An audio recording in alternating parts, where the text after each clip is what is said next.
Hi everyone, and welcome back to my channel. In today's recipe we're making stewed fish. Now this is my mother-in-law's way of making stewed fish, and it is my absolute favorite, and I'm sure you all are going to love it.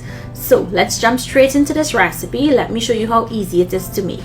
We're going to be starting off this recipe with our washed and cleaned pieces of fish. You can use bone-in fish if you wanted to. I'm using fish fillets that have no bone, and this was given to me, or I won it from the guys, seafood guys in Miami. So if you guys are watching this, thank you so much. I'm going in with my seafood seasoning or fish seasoning, salt, fresh green seasoning, and if you don't have fresh green seasoning, you can order this bottled green seasoning from Amazon. I'll link it in the description box for you. Now you're going to massage the seasonings well into the fish, and you want to allow this to marinate for at least 1 hour minimum. Overnight is best. So you want to cover it and set it aside and allow it to marinate. Once it's finished marinating, we'll move on. But in the meantime, let's make the sauce for this. So I'm using tomato ketchup. You can also use tomato paste or tomato sauce if you wanted to. In goes sweet chili sauce, oyster sauce. Now it looks a little bit runny because I added some water to the bottle, and some sesame oil. In goes ginger and garlic. You want fresh ginger and fresh garlic. I like adding some annatto, also known as ruku. I'm using the powder. You can also use the liquid.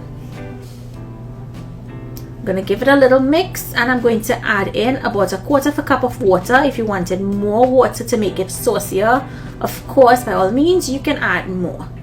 I'm also going to go in with some pepper soy sauce, or you can use a dark soy sauce. Add that in and give it a mix and set it aside. This is your sauce for your fish. This is the stew sauce. I promise you all, if you try this recipe, you will love it. I was blown away when she made it for me. So next, we're going to dredge our fish to fry. You'll already have your oil heating on a medium heat. You're going to dredge it in plain flour, and you're going to fry it until it's crisp. It should take about 2 to 3 minutes if your pieces are small or thin like mine. If your pieces of fish are bigger, you would take a little longer time to fry it. Just make sure that it's properly cooked inside. Once it's nice and golden on one side, flip it over and allow the other side to start browning. When the fish is finished and has a nice golden color, remove it and set it aside on paper towels to drain, or on a wire rack. Continue frying the rest of the fish until all has been fried up. Now let's put up a pot on medium heat and add in a piece of golden ray with a little drizzle of oil. If you don't like using golden ray, you can use butter.